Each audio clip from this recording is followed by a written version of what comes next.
देखिए, अभी जो उत्तर प्रदेश के हालात हैं और जितना हम लोग घूमे हैं यूपी में, उसके आधार पर हम ये कह सकते हैं कि मुस्लिम किसी के साथ नहीं है। मुस्लिम का जो पढ़ा लिखा और शिक्षित वोटर है वो बसपा के साथ है। जो राजनीति को समझता है, अपने फ़ायदे को और नुकसान को समझता है, अपनी सुरक्षा के हिसाब से वो बसपा के साथ है, है और रहेगा ताउम्र। उसकी संख्या कितनी है ये देखने वाली बात है। जो अपनी पार्टी चाहते हैं, जो ये चाहते हैं कि नहीं इस देश के अंदर 7% यादवों की पार्टी हो सकती है, 22% दलितों की पार्टी हो सकती है, तो फिर 16-17% जो मुसलमान उनकी पार्टी क्यों नहीं हो सकती। वो एक कहीं ना कहीं उम्मीद की नज़र से ओवैसी को देख रहे हैं। और जो राजनीतिक रूप से अपंग हैं, जिनकी राजनीतिक सोच नहीं है, वो धक्के खाने के बाद, गोली खाने के बाद, मुजफ्फरनगर दंगा होने के बाद, अखलाक होने के बाद भी समाजवादी पार्टी के साथ हैं। वो सिर्फ इसलिए क्योंकि उनको राजनीतिक सोच जो है वो बहुत छोटी है, राजनीतिक सोच उनके पास नहीं है। कई मुस्लिम कहते हैं कि अगर आजम खान जेल में है तो वो कहीं ना कहीं सपा की वजह से जेल में। नहीं तो ये तो सोचना चाहिए ना, यही तो विचारणीय प्रश्न है कि अगर आजम खान साहब जेल में हैं और समाजवादी पार्टी उनके लिए एक छोटा सा प्रोटेस्ट नहीं कर सकती, एक क्या नाम है जंतर मंतर पे धरना नहीं दे सकती, कोई संसद में आवाज़ नहीं उठा सकती, तो फिर वो काहे के सपा के नेता हैं, काहे के समाजवादी पार्टी के संस्थापक सदस्यों में से हैं। इससे बढ़िया तो कम से कम बहुजन समाज पार्टी के लोग हैं कि वो बसपा के नेता हैं कि अगर उनके किसी समाज के साथ, किसी नेता के साथ अगर कुछ गलत होता है तो बसपा सुप्रीमो कम से कम उसका विरोध तो दर्ज कराती है। तो ये मुसलमानों को समझना चाहिए, मुसलमानों को सीखना चाहिए, सोचना चाहिए कि जब जिस पार्टी में तुम्हारा मान सम्मान नहीं है, जिस पार्टी में तुम्हारा अपमान हो रहा है, तुम्हारे नेता का अपमान हो रहा है, तुम्हारे नेता के लिए न्याय की आवाज़ नहीं उठ सकती है, उस पार्टी में रह करके या उस पार्टी को तुम अपनी पार्टी कैसे समझ रहे हो। तो ये प्रश्न है और ये मुसलमानों के सामने सवाल है। मैंने कहा ना कि जिस प्रकार से 3 भागों में, 4 भागों में मुसलमान बट रहा है, एक भाग वो भी है जो पुराने कांग्रेसी है, वो कांग्रेस की भी अब इस बार बेटी है तो लड़ सकती है, जो चल रहा है ना यूपी के अंदर प्रियंका गांधी भी जहाँ जहाँ बीजेपी की सरकार है वहीं लड़ सकती हैं, जहाँ जहाँ कांग्रेस की सरकार है वहाँ दलितों पर, मुसलमानों पर शोषण हो रहा है उनको दिखाई नहीं देता। लेकिन अगर यूपी के अंदर बीजेपी की सरकार है तो वहाँ करके कह रही है मैं लड़की हूँ, लड़ सकती हूँ, तो भैया लड़ लो जरा, वहाँ भी दूसरी स्टेटों में भी लड़ लो, राजस्थान वगैरह जहाँ जहाँ आपकी सरकार है वहाँ जाकर के लड़ लो। दलितों के ऊपर एट्रोसिटी क्यों हो रही है, बहन बेटियों के साथ में एट्रोसिटी क्यों हो रही है। तो ये विचारणीय प्रश्न है कि मैं फिर बता रहा हूँ आपको कि पढ़ा लिखा जो तबका है वो बसपा के साथ है, मुसलमानों का अंधभक्तों का तबका सपा के साथ है, जो नई सोच के लड़के हैं, जो साथ हमारी पार्टी होनी चाहिए ओवैसी के साथ है, और जो पुराने ख्यालात के लोग हैं वो कांग्रेस के साथ हैं। तो मुसलमान 4 जगह बट रहा है। मुसलमान ना सरकार बनाने की स्थिति में है, ना सरकार गिराने की स्थिति में है। मुसलमान सिर्फ वहाँ वोट कर रहा है। ये तो मैंने आपको बता दी 4 बड़े कारण मुसलमानों का। एक बड़ा कारण मैं और बता रहा हूँ कि मुसलमान उसको वोट करेगा जो बीजेपी को हराएगा, वो चाहे समाजवादी पार्टी है चाहे वो बहुजन समाज पार्टी है। तो मुसलमान किसी का नहीं है। जो लोग ये करेंगे मुसलमान सपा का है ही नहीं, मुसलमान सबका है।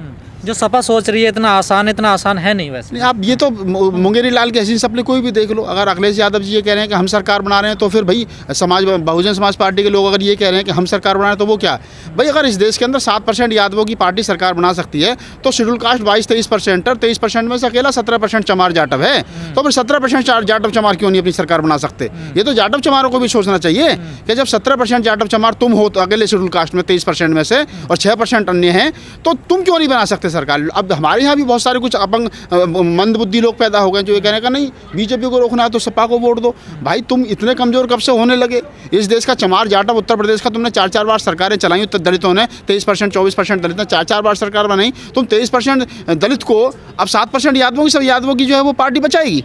तो ये तो सोचना चाहिए ना। ये लोकतंत्र में जिसके पीछे लोग हैं उसकी चलती है। अब 23-24% दलितों की दलित जो है वो हमेशा से एक मुश्त जो है बसपा को पड़ता है, थोड़ा सा मुसलमान पड़ता है। इस बार ब्राह्मण हमारे साथ आ रहा पूर्णतः। तो सरकार बनेगी पूर्ण बहुमत की। कौन से लोग हैं जो ये कह रहे हैं कि जी बसपा तो उसमें लाइन में भी नहीं है। पिछली बार भी second largest party vote of percentage के हिसाब से हम थे। सपा जो है वो 3rd पोजीशन पे थी, हमें 23-23.5% वोट मिला था, उनको 21% वोट मिला था, 2% वोट बसपा को। ये बात अलग है कि उनके पास में सीटें ज़्यादा थी, हम सीटें 2nd पोजीशन पर हम लोग ज़्यादा रहे।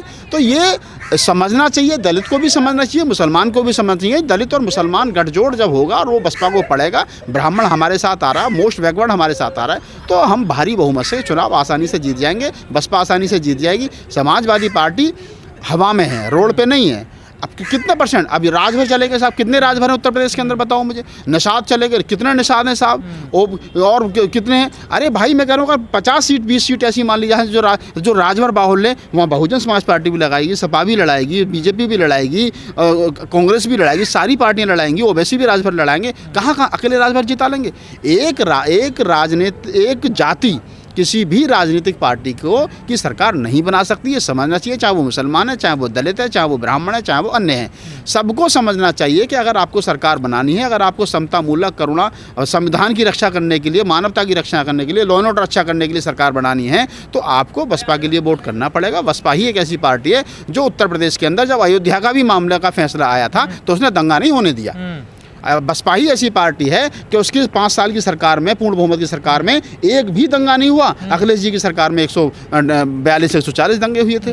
तो आप देखो ना कि कौन है। सर एक बात समझ में नहीं आता, यूपी में मायावती ने भी तमाम प्रोजेक्ट लाई, उन्होंने कभी नहीं कहा कि ये मेरा प्रोजेक्ट है, लेकिन अब अखिलेश कहते हैं कुछ काम होता तो ये मैं करने वाला था। ऐसा बीजेपी कहते हैं मैं हम करने वाले थे, झूठ बोल रहे हैं, वो कहते हैं ये झूठ बोल रहे हैं, हमारा काम है। ये क्या है, ये चुनावी माहौल है। अब चुनावी माहौल में आदमी श्रेय लेने की कोशिश करता है। ये जनता जानती है, अखबार हर घर में आता है, टीवी हर घर में आता है, आपका खबर जो है वो मोबाइल पर पहुंच रही है, सबको पता है कि किसने क्या करा है। सबको पता है जेवर एयरपोर्ट किसने बनाया, बहन जी ने की, बहन जी की सोचती। गंगा एक्सप्रेस वे किसकी सोचती, बहन जी की सोचती, उन्होंने उद्घाटन किया था। और उन्होंने तो कहा नहीं एक बार यमुना एक्सप्रेस वे उन्होंने बनाया, लेकिन मैं वही तो बता रहा हूँ, मेट्रो का उद्घाटन किसने किया, नोएडा के अंदर बहन जी ने किया।